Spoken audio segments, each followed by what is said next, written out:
be my first time in practice. What would be the prejudice? It will be my first time in practice. The ruling contract. It happened in real. It happened. Yeah, nigga, TPU magere mwanakere. They came. Before retired. The white consultation.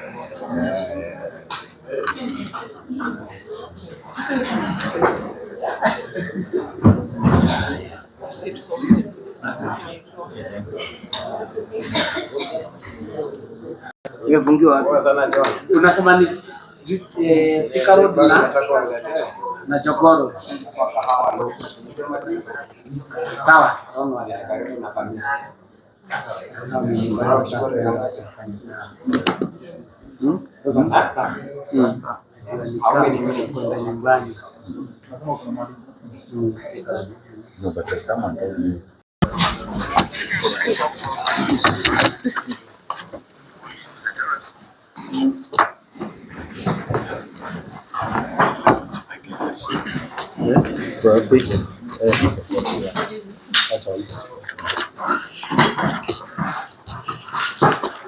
We now have correspondence. The Quran is the same. Yes, you are. My name is Reri. My senior counsel, Mr. Honorable Karanso Musyoka, gave the forum. However, four other lawyers have joined us. One is Andrew Muge. Muge. Yes. Yes. Ismail Guringa. Ismail Guringa. Ringa. Yes. Derito Banan.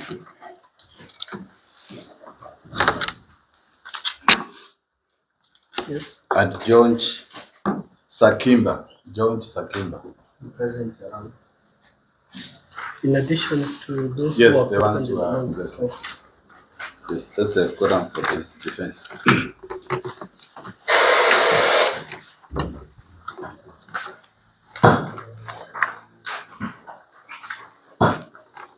The prosecution is the same. Yes, Your Honor.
When the notice of motion be to date July 20. Your Honor, most of my colleagues were of the view that though if you can lift your voice a bit, they had told me they are able to hear you clearly.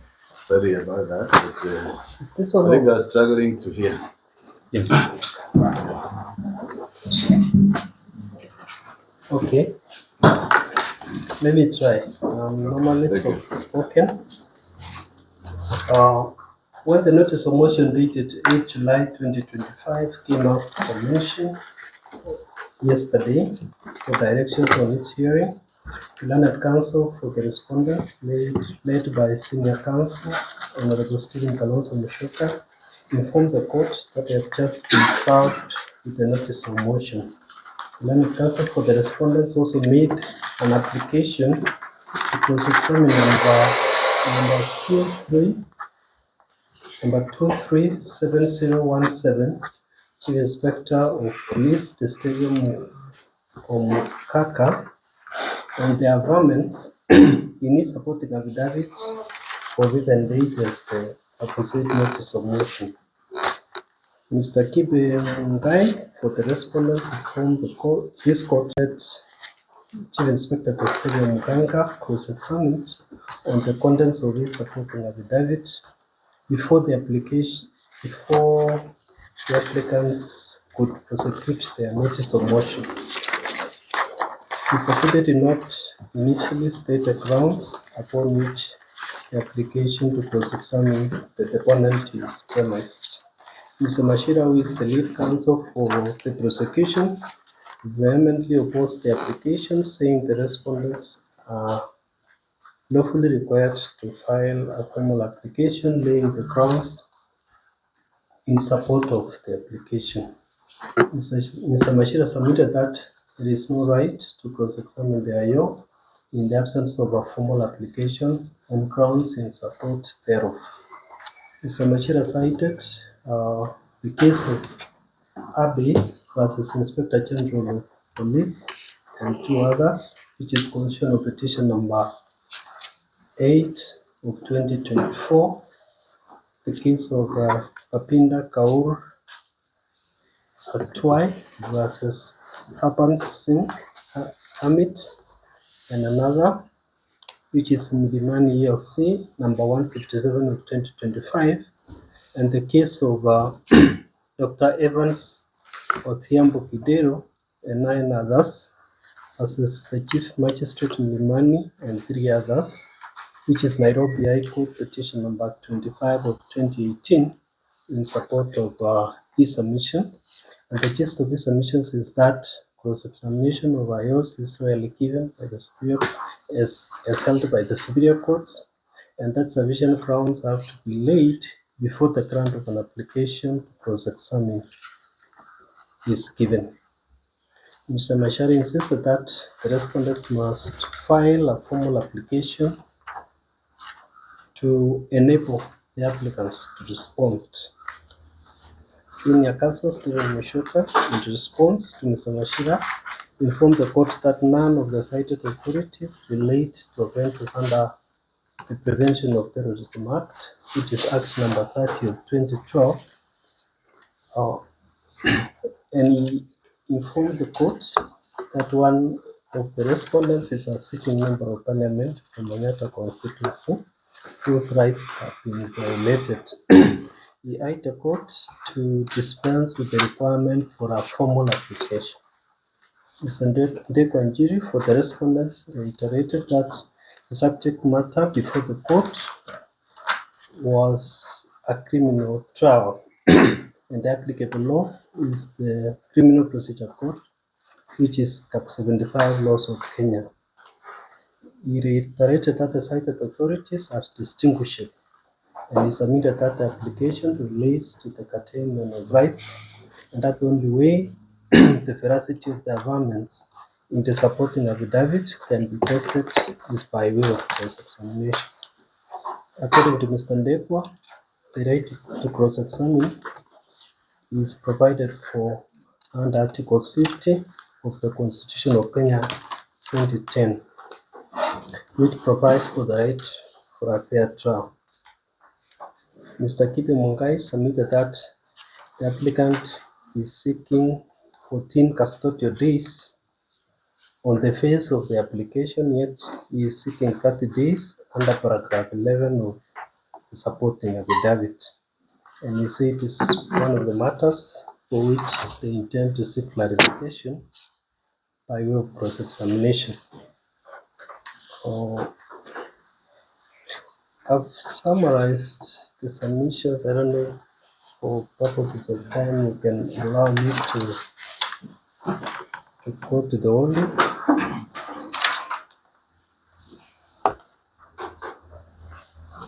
And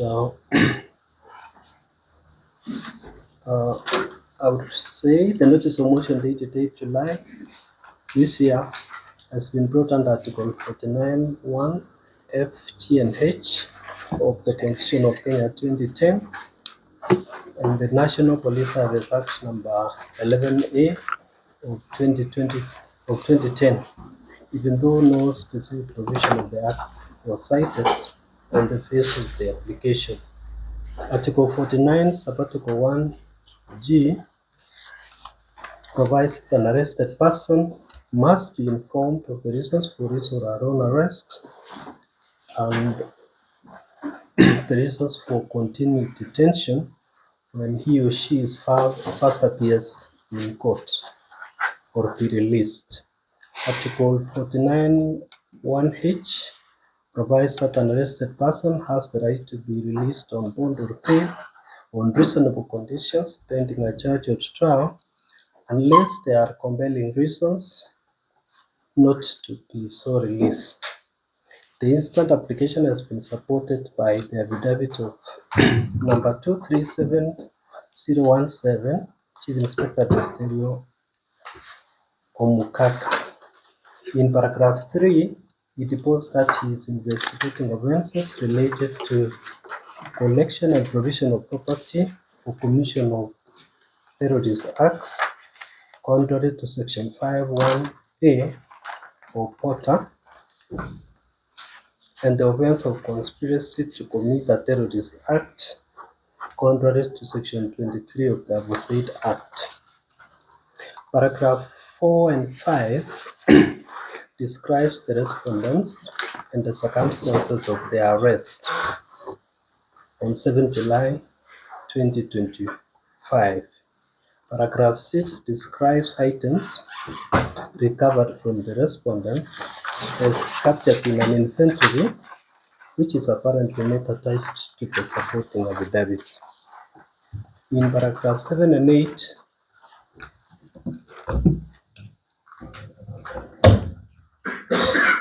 in paragraphs 7 and 8, the IO gives the reasons for the arrest of the respondents, and in paragraph 9, the IO indicates that it requires time to conduct investigations and record witness statements and to do forensic analysis of electronic gadgets recovered and retrieval of financial records.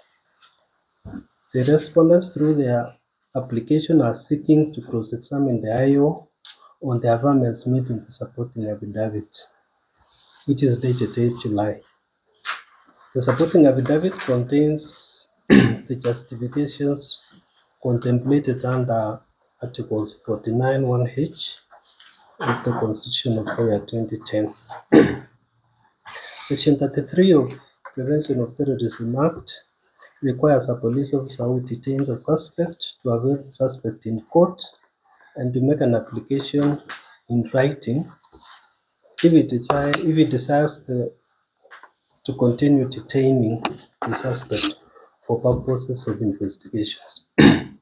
In deciding whether or not to detain a suspect, the court is required to have due regard to, among other factors, whether there are compelling reasons for believing that the suspect shall not appear in court for trial, or that they will interfere with witnesses or the conduct of investigations, or commit an offense while on release. I do agree with the counsel for the respondents that the respondents would have no way of testing the affirmance in the supporting affidavit, which contains compelling reasons. in view of the IO, why the respondents ought to be detained. I have noted that this matter touches on ongoing investigations and any contemplated cross-examination, however limited, must not compromise the contemplated investigations or reveal the identity of witnesses who might be the subject of witness protection. Even though Section 35 of Porter provides for limitation of certain rights, including the right to fundamental freedom for purposes of ensuring the investigation of a terrorist act or detection and prevention of a terrorist act, I do believe that the respondents should be entitled to question what is presented as compelling reasons for their continued detention. In the circumstances, I have allowed the application for cross-examination of the IO, who is Chief Inspector Desterio Omukaka, and I have attached the following conditions, which I hereby read, that the cross-examination shall be done in camera in the presence of the respondents, the lead counsel for the respondents, and an advocate nominated by the lead counsel to conduct the cross-examination, an advocate representing the Law Society of Kenya, and the prosecuting counsel. That the prosecuting counsel representing the applicant shall have the right to re-examine the IO and seek clarification of issues brought out in the cross-examination, and that the questions put to the IO shall not seek to reveal the identity of witnesses and documents, save for the inventory which is mentioned under paragraph 6 of the supporting affidavit, and that the court shall retain the power to cap the time for both cross-examination and re-examination, and that the evidence that shall emerge from the cross-examination shall not be unlawfully revealed and shall be used solely for purposes of the notice of motion which is pending before this court. You're most obliged. Most obliged, no? We may need to give us an indication on how long the cross-examination will take. We propose, because we are equally keen to ensure this is done as quickly as possible, we are going to limit our time to about 20 minutes. I will take 10 minutes, Mr. Ndego will take about 5, and Mr. Muge. We are going to take a maximum of 25 minutes. So, Andrew Muge is here. who will do the cross-examination? We are prepared on different issues, but we shall stay within our time. Within 25 minutes, we should be done. Because we had agreed on different areas, so that we are able to do it as quickly as possible. So in total, you are saying how many minutes? 25 minutes, around that time.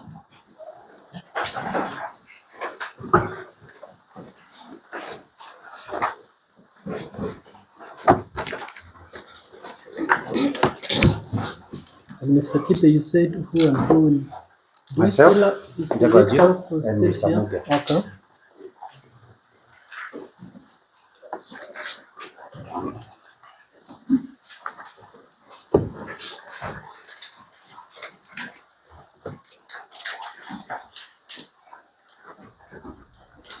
You said Mr. Muge and who? Ndego.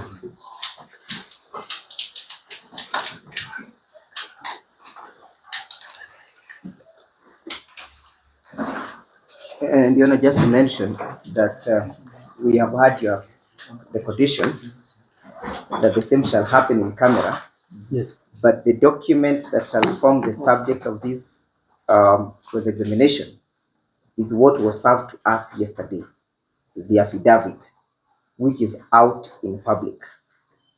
What is in camera? I did hear like cross-examination is in camera. Yes, that's what he directed. Yes, Mr. Yeah. You said cross-examination is in camera? Yes, in the presence of Two counsels. I directly say the lead counsel and the the advocate that we would nominate to do it, and a representative of the LSK, and you understand, Mr. Kipe, why I'm always saying that, because I said, Your Honor, and I think we have a problem with that. We got a serious problem with that, Your Honor. Just let me prosecute that issue. We have a serious problem with that, Your Honor, for the simple reason that immediately after we are done with these applications where they are opposing bond, and this affidavit is one that has been served publicly, and Article 50, the right to fair trial, the Constitution talks about open court. The second application that we shall immediately be making when we are done with the issues of bond is whether you can have ordinary citizens of Kenya tried by this court. So that it is our position that for the court to take the position that you are dealing with terrorists before we have dealt with this matter is absolutely prejudicial. And therefore, I do not think... What issue? The issue that cross-examination will be done in camera can only presuppose if in the minds of the court these are terrorists. These are not terrorists. I did not suggest in the very least. I said the subject of the application for detention mentions that. And I mentioned paragraphs in the supporting affidavit suggesting the investigations are alongside those lines. I did not suggest in the very least that, and I've said... And I'm saying that we do not have any instruction to prosecute any matter outside Article 50 of the Constitution. Article 50 of the Constitution, unless it is taken away, cross-examination must be in open court. The only time when that goes is when you are actually dealing with terrorists. These are not terrorists.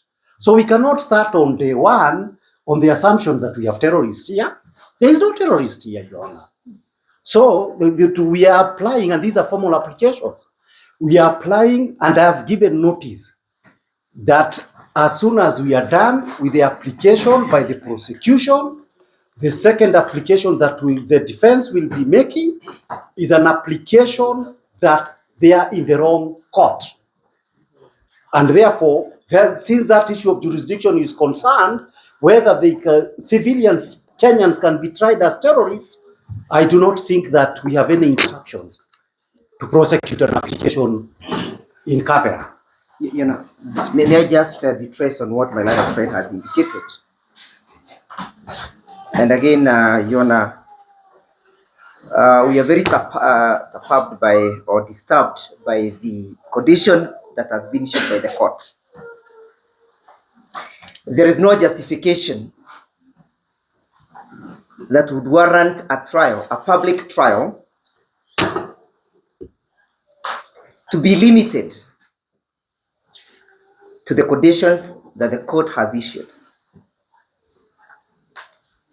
Unless I am otherwise advised, Your Honor, if I were to cling on Article 50 of the Constitution, my Constitution tells me, and I hope it's the same Constitution the court is reading,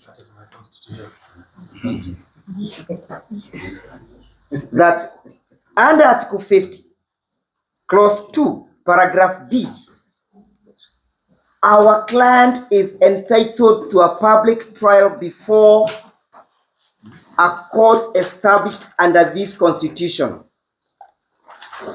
I again believe that this anterior court is established under this Constitution unless I am wrong.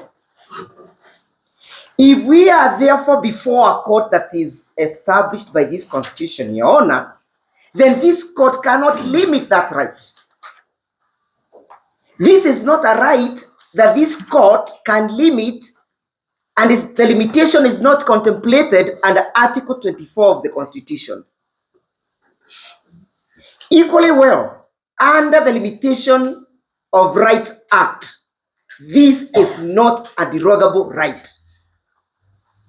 To say that our client will be tried in camera is to create a public perception that we are dealing with dangerous criminals and terrorists. The court has correctly captioned that there is investigation going on. The deponent of the affidavit has not said that our client is a terrorist. And who has said that, Mr. Ndeko? I'll come to that, Your Honor. I'll address you on that. The reason why the court is limiting these rights is because the court has already sat itself, and gone to the portal. It's only under the portal where a right can be limited. To the extent that the court has now limited that right, the court that is now already dealing with a crime under portal. That is my general interpretation. I may be wrong, but let me address you on one point in that particular affidavit. Paragraph 8. Paragraph 8, the deponent whom we shall be cross-examining says, it was urgent and necessary and in public interest to cause the arrest of the respondents herein in order to prevent and deter the continuance of the said criminal activities financed and facilitated by the first and the second respondent. First of all, one lead of that averment is that there is a conclusive. There's a conclusive or conclusivity of investigation that our client has financed. May I read it for the court to capture? Activities financed with the conclusivity that our client has financed. Number 2, and time between, and facilitated by the first and second respondents, and the time between their arrest and arraignment in court has not been sufficient to conclude the investigation that will inform the specific charges. That is where I want to address you on the specific charges. You are being told the DPP or the investigator has not yet formed an opinion. However, under paragraph 2 of the said affidavit, where the court has indicated they have proposed to charge our clients under the portal. So when the court says that they are going to have these trials in camera, it's very prejudicial to the client. About you, Mr. Ndeko. I am most obliged. We urge you to review. Let's make our application. Yes. We urge you to review your orders, that the cross-examination be done in camera on the basis that the affidavit forming the basis of the cross-examination is already out in public. There is nothing to conceal because the cross-examination will be limited to the affidavit already out in public. This is a serving member of parliament representing a constituency elected under the Constitution. To the extent of my constitutional knowledge, he is here as an elected individual. His constituency would wish to know what is the investigating officer alleging that this member of parliament has done. In any case, he is to be held accountable by the people of Kenya. If he has committed those offenses or there is an allegation, let the people know. Very well, about you. Before he comes on, I need to add 2 things, Your Honor. The first thing is this: even for purposes of Porter, assuming we are already in Porter, for purposes of the allegations by the prosecution, a specific provisions must be cited by the court that would allow cross-examinations to take place in camera.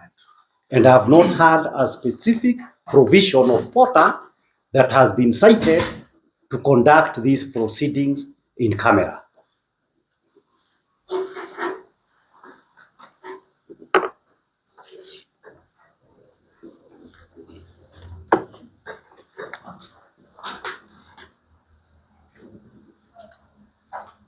Number 2,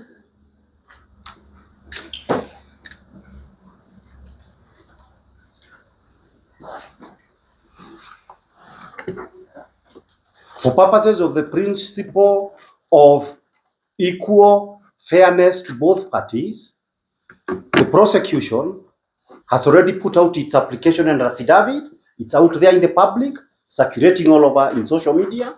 The DPP has even issued a statement yesterday in which our clients are being cast as terrorists, people who have engaged in terrorist acts.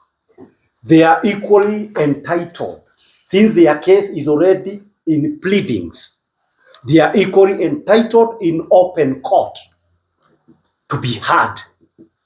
Why, even at the commencement of these proceedings, they must not be cast and projected and branded as terrorists.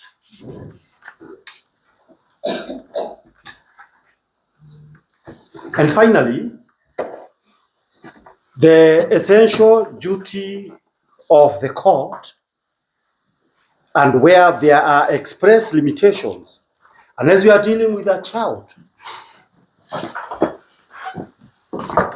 the general principle is one of openness, and Article 10 of the Constitution, the principle of open justice. About you, Mr. Gibe. This open justice, let me conclude that point. This principle of open justice would be committed when, at a time when hundreds of Kenya are being queued up. We have already been instructed by many people to be brought to this court, would end up being heard in camera. This would be equivalent of turning an anti-terrorism court into a military court. Your Honor, we must do everything to ensure this country is not turned into Yoweri Museveni's Uganda at any cost. This is a constitutional democracy. I urge Your Honor to uphold that fact, that in a constitutional democracy, justice cannot be conducted in camera, in chambers.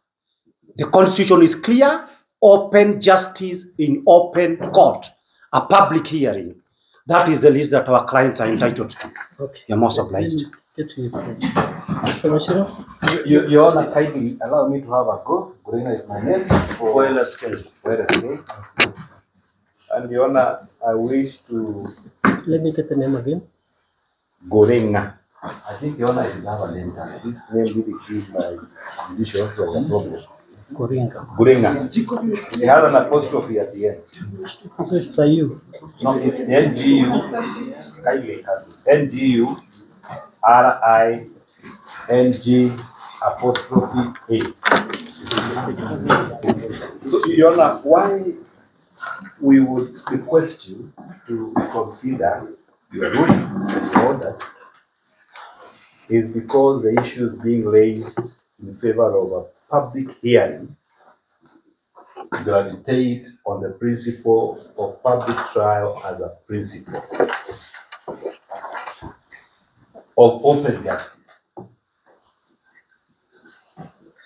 Public trial as a principle of open justice has two aspects.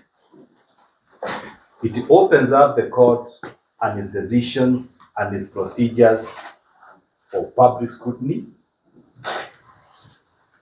It opens up the court, its proceedings, its procedures, and even the judgment for public scrutiny. Number two, public trial as a principle of open justice ensures there is transparency in the way the court is conducting its business. Those are two sacrosanct issues in any trial. For them to be compromised, and the court must look at three issues. The court must look at three issues. One,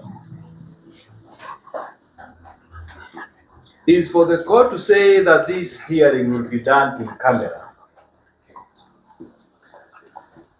Is it necessary? The necessity test. The necessity test. Is it necessary? In this case, that ruling may not pass the necessity test because it is necessary in the totality of the circumstances and the current happenings in the Republic that this trial be held in public. Secondary to that is number 2, is a proportionality test. Is holding this trial in camera proportionate to the effects of this trial? Is it proportionate to the rights under Section 50 and Article 50 of the Constitution? Again, on that ruling may not survive that test.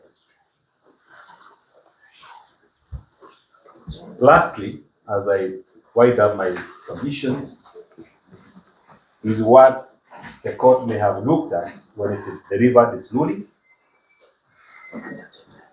And the test is called the legitimacy or the legitimate aim. The legitimate aim. And when I put this, I want to believe that the court is acting in good faith. But I want to demonstrate to court why the ruling will not pass the legitimate aim. The legitimate aim, 1, seeks to protect national interest, and that's national security. That test, as my colleagues have put it, the issue of serving national security at this juncture is premature because the accused persons have not taken plea.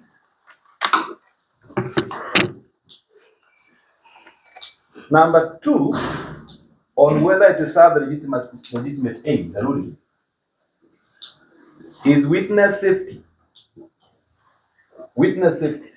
And why that ruling, Your Honor? You might have to review it.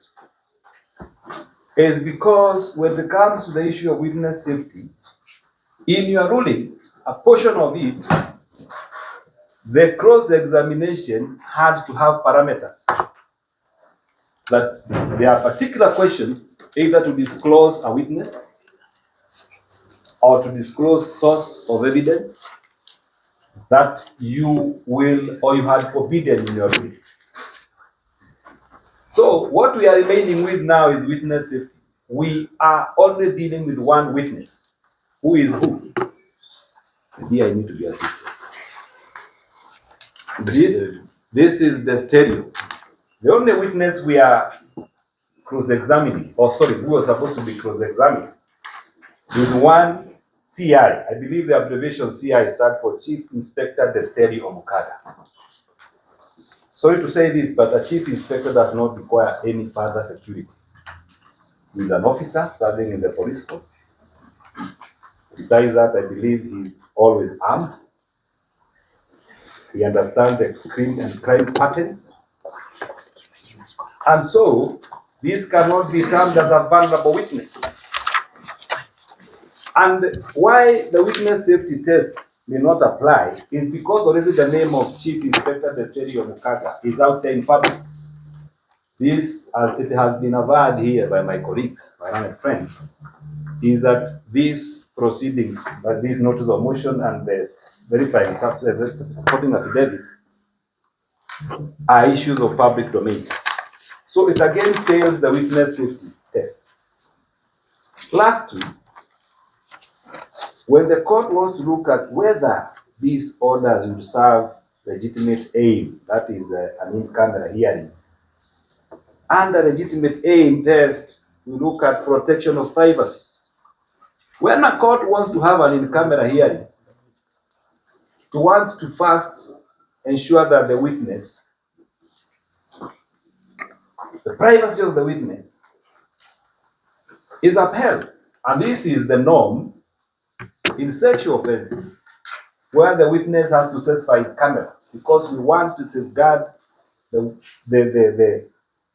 privacy of the witness. The witness who counsels for the respondents want to cross-examine, by his nature of duty, does not require privacy. He's a public officer. The document is to be cross-examined upon is already a public document. So, Your Honor, as I wind up, I beseech you, in your normal trade and in your normal job description, as a judicial officer sitting in an anti-terrorism court guided by a constitution, you are captive of the International Covenant on Civil and Political Rights. International Covenant on Civil and Political Rights. And this is a covenant which globally advocates for offenses in such a court to be tried in public. The magnitude of the alleged offenses and this trial before you and these proceedings demand a public hearing. Otherwise, we will have a false start in how we are dealing with this matter. I rest my submission. Thank you for your patience. Your Honor, just to add one issue, being the coordinator of the legal team for the accused, my name is Muge, and Your Honor, that particular ruling steps into the rights of the accused person under Article 49 and 50, because now you are deciding who will represent the accused, and yet he has already decided who the advocates are. It is a large group. We decide who will cross-examine. The court cannot tell us only one person can cross-examine.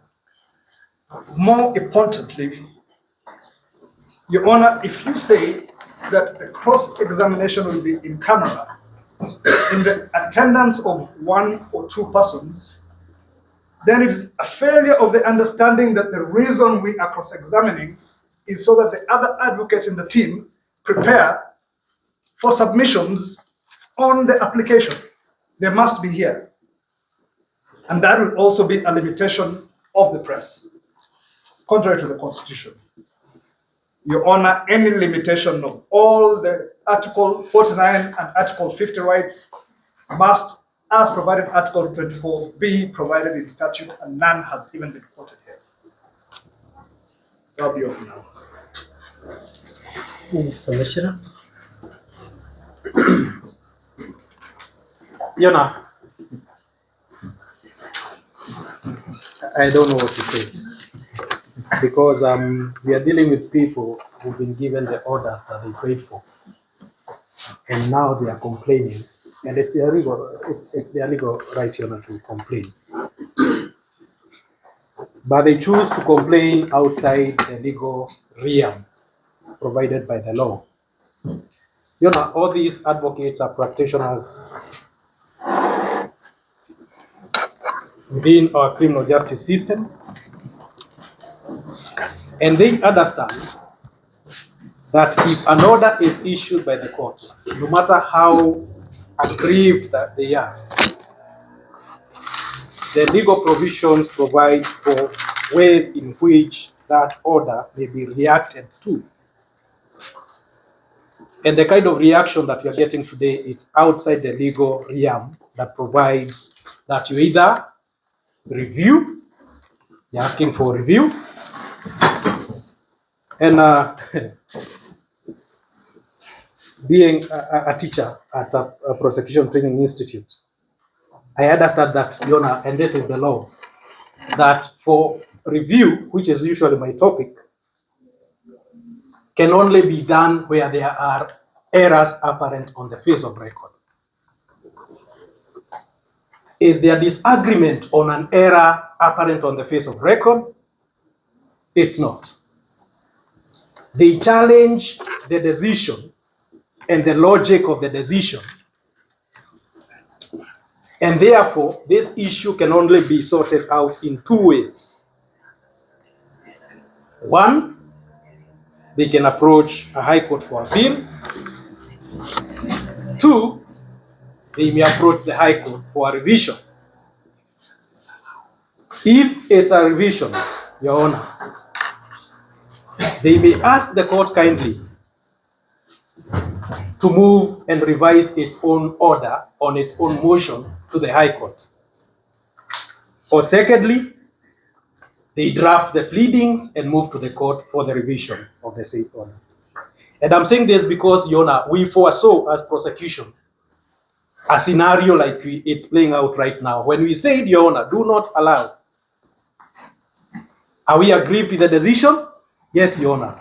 Because subjecting the IO to a battalion of 50 advocates, if I can count right, 52. I'm being told 52, Your Honor. You should not be mocked before the cameras. Nobody was going to call 52 lawyers. No, just aware. I've just been informed by one of the No. Nobody has said that 52 people will be speaking on this application. It's okay. That is beside the point, and I apologize if it affected. Very well. Thank you. I was told by one of the council. You said 50. You know, that may let me not put the number. I apologize. You know, I'm very like to apologize. You know, we give the quorum. We are 14. I'm adding Mr. Jomo and Rempa advocates. As at now, they are Yes. 16. Yeah. As at now, 16. All appointed by Yes. Yona, it's okay. This is my point.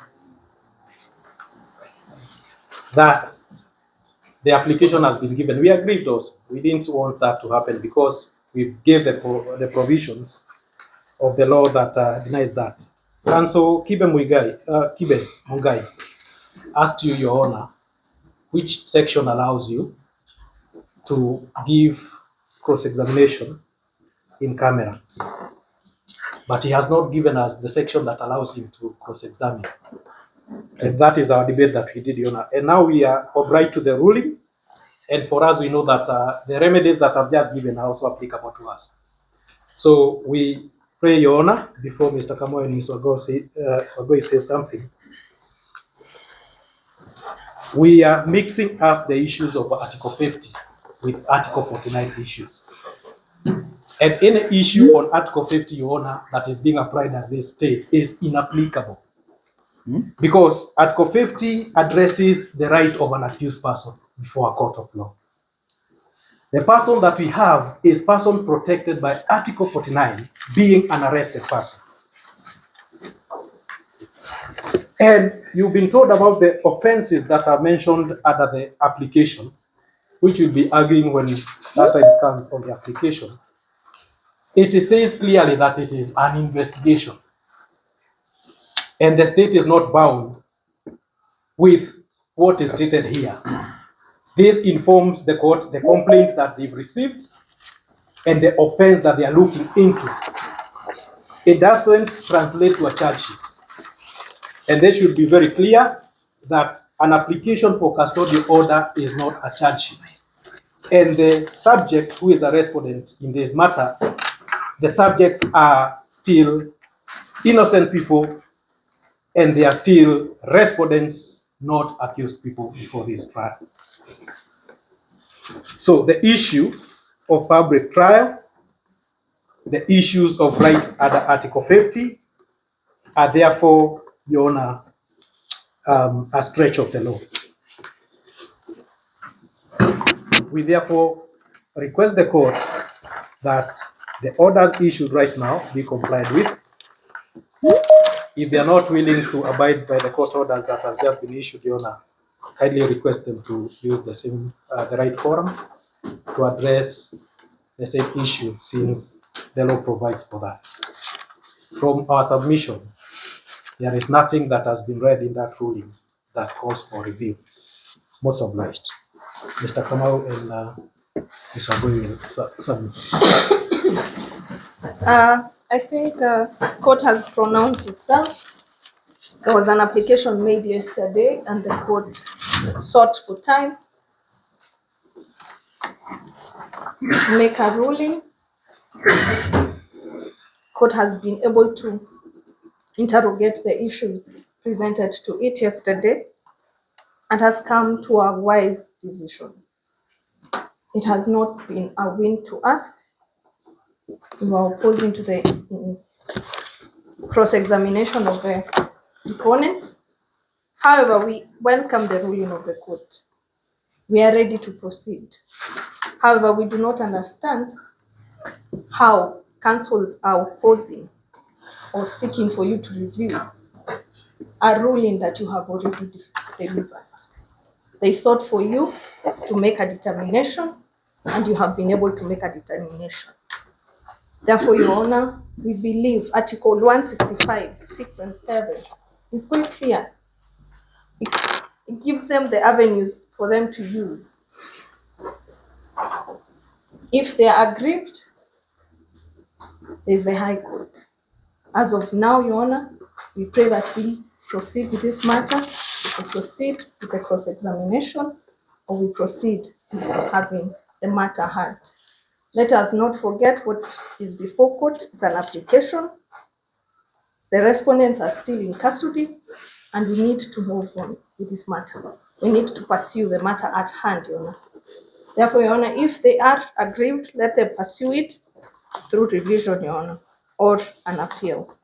As of now, we welcome your decision and we are ready to proceed. Your Honor. Oh, sorry. Oh. Your Honor, I know the pressure and the anxiety that is with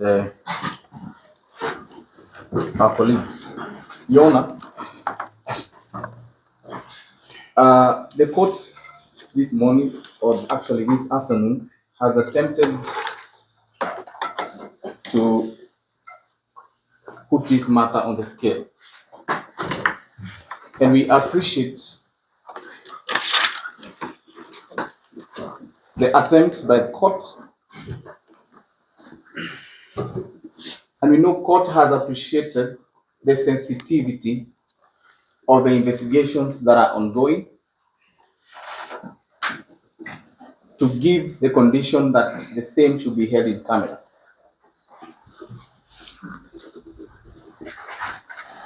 The integrity of the investigations that are ongoing must be kept. We are not equally satisfied 100% by the ruling of the court, but we appreciate that condition that has been given, because we had opposed entirely that the IO should be put on the dock. The IO at this point, Your Honor, is not a witness. He is a deponent. And therefore the rights to cross-examine a witness at this point are not the same as those of cross-examining a deponent. And Your Honor, even without arguing so much, the court has already ruled itself on the issue and given conditions. And to that length, the court is backed as official. And therefore, the arguments after the conditions have been granted to review are not supposed to be entertained in this forum. And our prayer is that court should give guidance to councils on where they should seek what they are trying to seek at the moment. Your Honor, this application we brought seeking time to investigate. And we will continue with this exchange, Your Honor, and entertaining this kind of arguments, Your Honor. We are wasting time. We are also in the interest to protect the interest of an accused person or an arrested person. We are not in the business of curtailing their rights, Your Honor. We are ready to proceed, Your Honor, because we want to conduct these investigations expeditiously. We do not want to waste time anymore. And therefore, court should rule and guide the parties moving forward. That's all, Your Honor. Your Honor,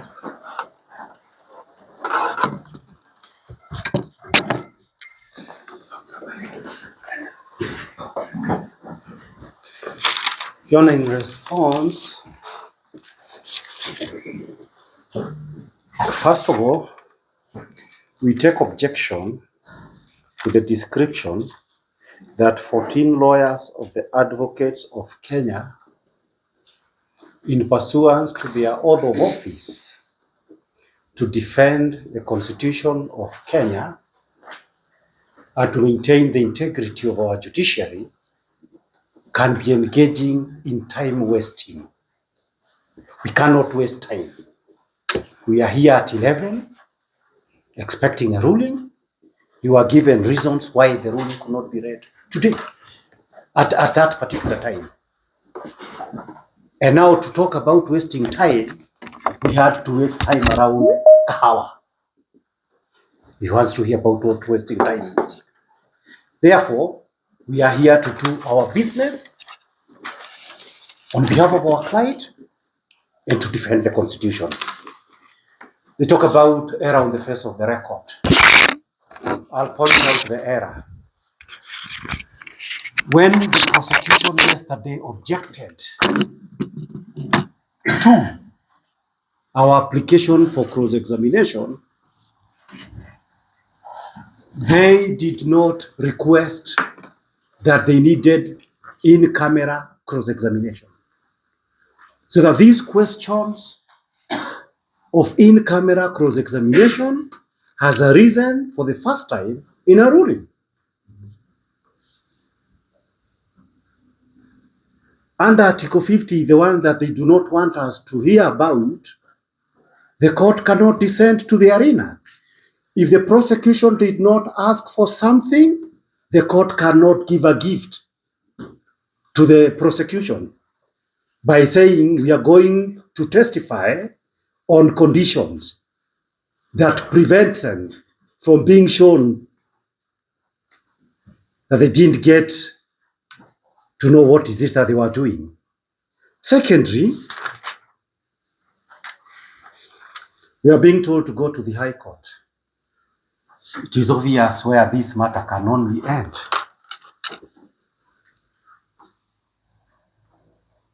And for that reason, Your Honor, it is the considered view of our client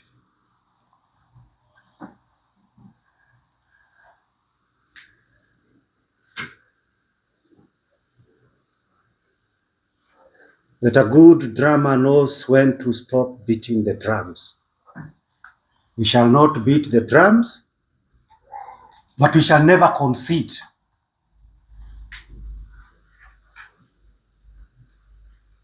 to the compromise of the constitutions of Kenya by agreeing that there can be in-camera cross-examination under whatever circumstances. Accordingly, we shall deal with the application minus the cross-examination. Since it cannot take place in accordance with the Constitution of Kenya, we shall deal with that matter in the only way that it is possible before Kahawa Law Courts.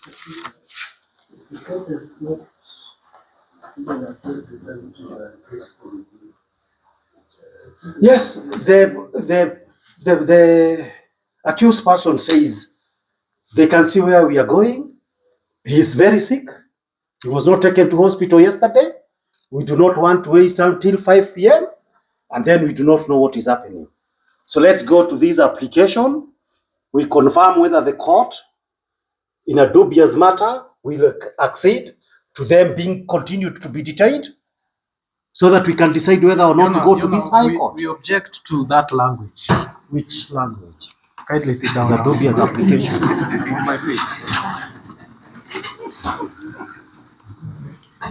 Your Honor, the objection must be on a point of law. No. You keep raising this. Yes. the objection is not on a point of law. It must be. It is. Which law? Must be on a point of Which law. section? Let me not be interrupted. And the council is not the decider of facts in this case. I make my application and the court decides, not the council. Please. Proceed. Your Honor, in your very kind permission, I think I was late to join the court just for quorum purposes. No. My name is Kirago Atu, Do I have permission to proceed, Your Honor? defense team. You're not with Your Honor, I'm following. Your Honor, my objection is. Your Honor, No. No. Let's hear. Just mute it. Your Honor, this is what I'm telling the court, that Mr. Kibe was protesting on the use of the language when he was told about time wastage. Now he's telling us about a dubious application that has not been had, so that we can see how dubious it is. We are requesting, Your Honor, that you control this court so that counsel behave in an etiquette that deserves this court. We are all officers of this court, and we should use official language, a civil language that deserves the legal profession, Your Honor. Okay, we've had you. Even if we are aggrieved, Your Honor, let us not get to that direction. Your Honor, but I hope the court has captioned our decision to waive the right to examine. We are not the right to examine. Let me make it very clear.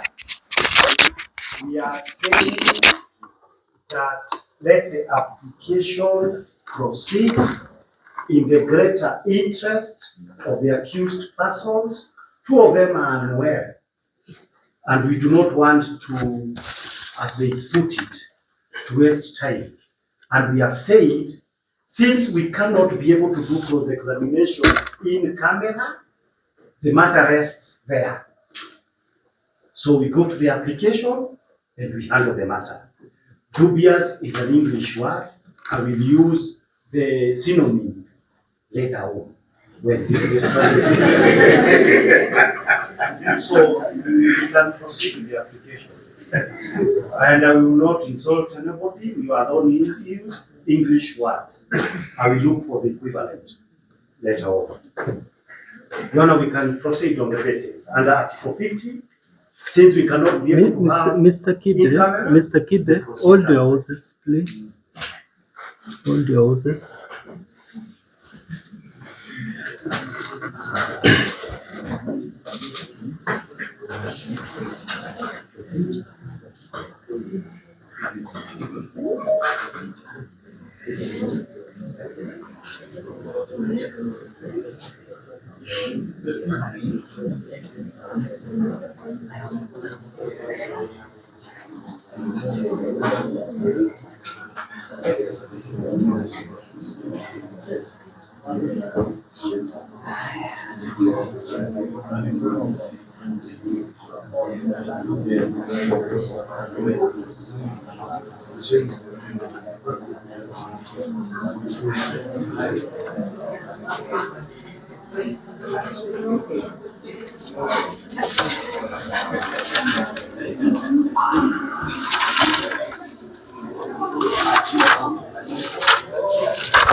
Miss, sorry. Can we keep quiet? Can we keep quiet? Where is the IO? Chief Inspector? So I've waived the condition to have the cross-examination done in camera. Put him in the witness box. Thank you. No, you know, we object. I state we object to the waiver also because the parties have already withdrawn the application. No. And you know, the record speaks, this is a court of record, and the record speaks for itself. The parties have already waived that application, and the court proceeds. And this, I want this just to go on record. I want this objection to go on record.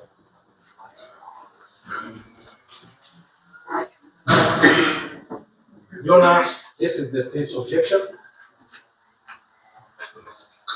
So your objection is on? Let me give the terms, Your Honor. Yes. The objection is that the court delivered a ruling in respect to an application made by the defense, by the advocates for the respondents, which the respondents advocate had an issue with. The states did not get the orders that they intended to get in the application, and the respondents got a part of the orders that they requested with a rider, and the cross-examination was to be done in camera.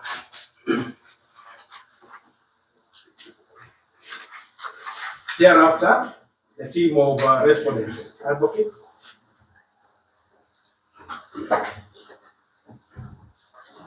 objected to the rider and sought to review.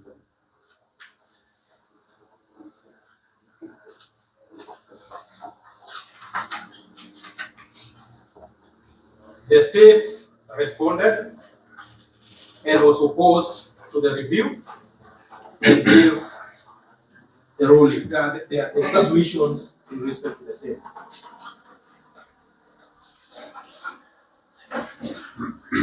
After submissions by the prosecution team, the respondent team withdrew the application and acceded to proceed directly to the application for custodial orders.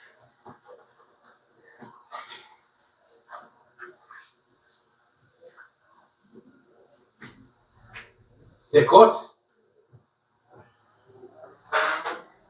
without any application before it, the application having been withdrawn by the parties who had made the application,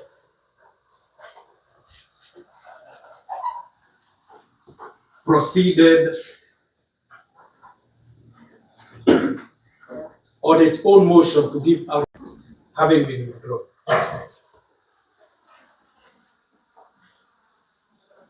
And therefore the orders given do not have any leg to stand on, and proceeding on an order that is given without an application by any party is proceeding on an illegality. The state therefore will not participate in the cross-examination of the IO because that order is not based on any application, and that is our position. Your Honor,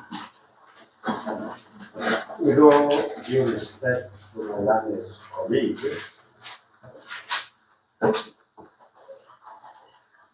we only say our application having been allowed, it could not be allowed with conditions that never came from the prosecution.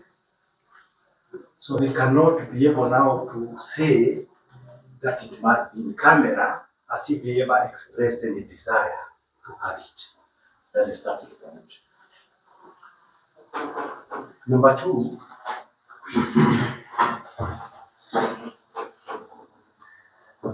the applications for cross-examination cannot and has not been approved. The only issue we made, that is why I was uncomfortable with it coming from our side that we are forfeiting, we only indicated we cannot undertake cross-examination in camera. Now that the court has said that cross-examination shall be conducted publicly in accordance with Article 50 of the Constitution, the Constitution does not allow anybody to fight with it. So we proceed on the basis of the majesty and supremacy of our Constitution.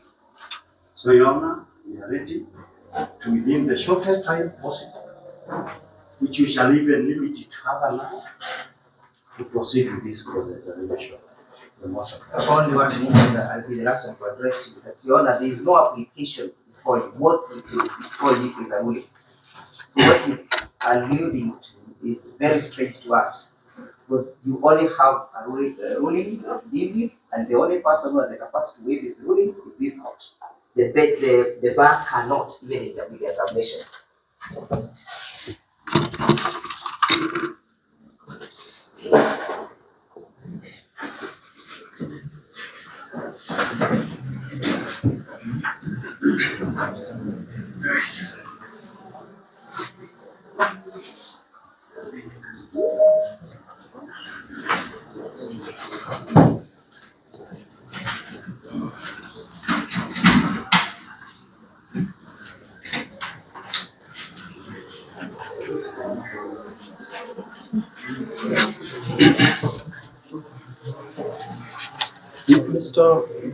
Mr. Mashira, I don't know if I understood you to mean that you will not seek clarification once it's cross-examined.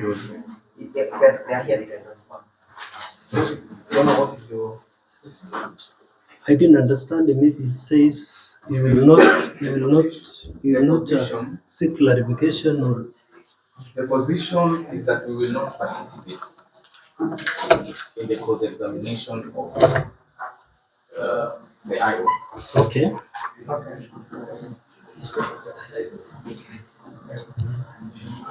So can we have him sworn? I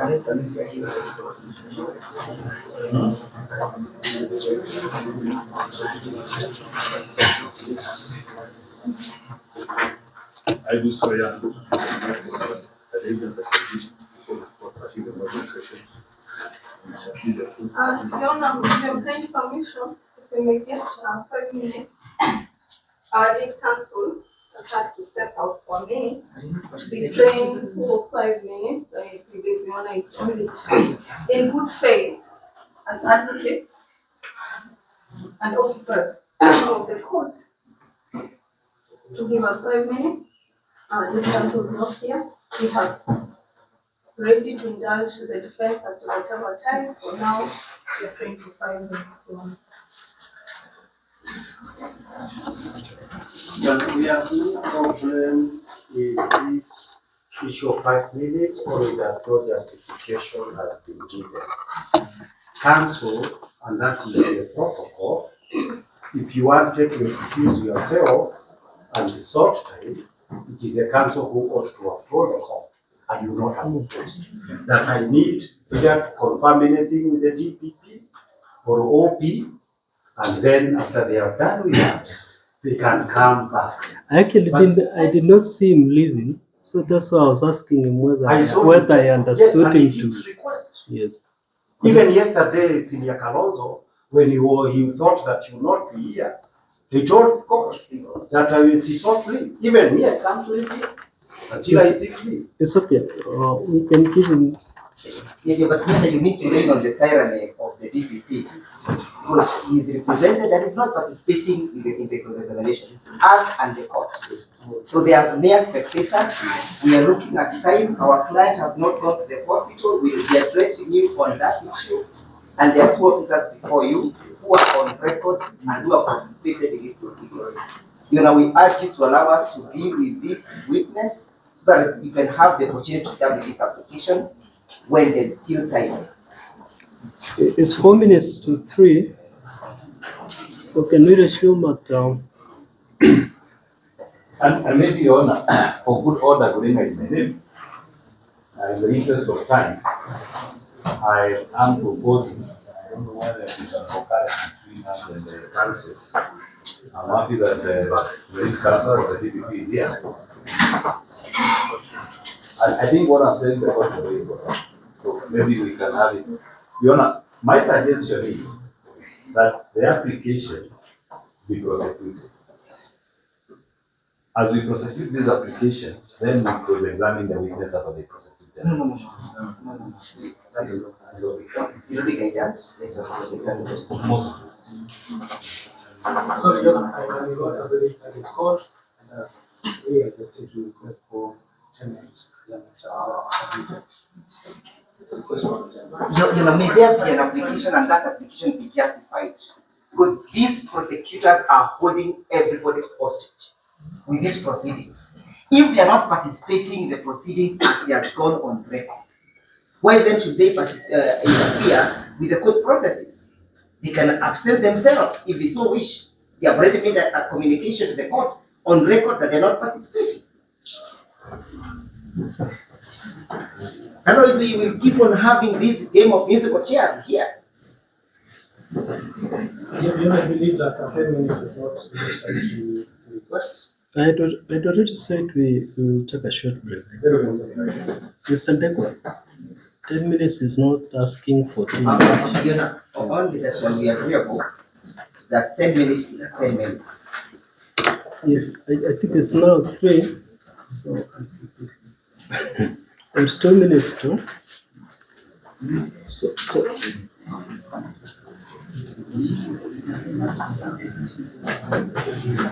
Maybe we can depart at 3:05. So we'll resume at 3:10.